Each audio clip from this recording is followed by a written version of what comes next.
आ जाओ, अगला एक क्वेश्चन आपसे पूछा जाता है, विद्युत विद्युत वाहक बल इलेक्ट्रोमोटिव फोर्स क्या होता है?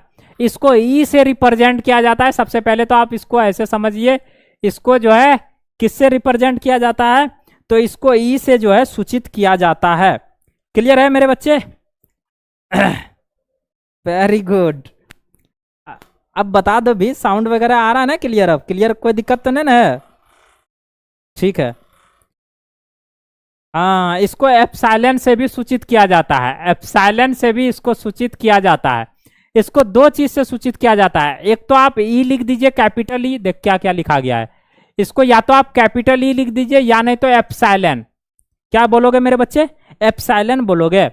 अब ये देखो क्या होता है, जब सेल से ना तो धारा ली जाए, ध्यान से समझिए, विद्युत वाहक बल किसे कहते हैं? जब सेल से ना तो धारा ली जाए और ना ही सेल को धारा दी जाए, मतलब सेल से, जो सेल होता है ना, कई सारा सेल मिल करके, सेल का सिंबल कैसे होता है? इस प्रकार से सेल का सिंबल होता है, ये हमारा सेल है। लेकिन अगर आपको पूछ दिया जाए कई सारा सेल मिल गया, अब देखिए, अब ये क्या हुआ मेरे बच्चे? तो अब इसको हम बोलेंगे बैटरी। इसको अब क्या बोलेंगे मेरे बच्चे? इसको हम लोग बोलेंगे अब बैटरी। और ये हमारा था सेल, ये हमारा क्या था मेरे बच्चे? सेल था। ये हमारा निगेटिव साइन होता है, ये पॉजिटिव साइन होता है, पॉजिटिव निगेटिव। क्लियर है? बड़ा वाला डंटा जो है पॉजिटिव होता है और छोटा वाला हमारा जो है निगेटिव होता है। तो ये हमारा सेल है, ये हमारा बैटरी है, ये सिंगल है, सिंगल है। अब आपसे पूछ दिया जाए बैटरी किसे कहते हैं, तो सेलों के समूह को बैटरी कहते हैं, ठीक है ना? तो अब आइए, विद्युत वाहक बल किसे कहते हैं? तो जब सेल को ना तो धारा ली जाए और ना ही धारा उसको दी जाए, तब क्या होता है? तब जो है सेल के प्लेटों के बीच अधिकतम विभवांतर को ही विद्युत वाहक बल कहते हैं। बताओ क्लियर हुआ, यस या नो? क्या बोला जा रहा है? जब सेल, मान लीजिए एक सेल है हमारे पास, उसको ना ही धारा देंगे और ना ही उससे धारा लेंगे, तब क्या होगा? सेल के प्लेटों के बीच, सेल के जो प्लेट होते हैं ना मेरे बच्चे, सेल के प्लेट कैसे होते हैं गुरुजी? आइए थोड़ा सा डायग्राम में समझ लो मेरे बच्चे, आ जाओ। ये हमारे पास इस तरीके का मान लो सेल है, बड़ा एकदम बैटरा ले लिए हम। इसमें एक याद है रॉड की तरह होता है, जो पॉजिटिव चार्ज और नेगेटिव चार्ज निकला होता है, इस तरीके से। एक तो यहां दे देते हैं, ये मोटा बन गया थोड़ा सा, नहीं रे, चल कोई बात नहीं, समझना है हमको, ठीक है? क्लियर है? एक हमारा पॉजिटिव चार्ज वाला निकला रहता है और एक हमारा नेगेटिव चार्ज वाला निकला रहता है, यस या नो? आया ना में जवाब दो मेरे लाडलो।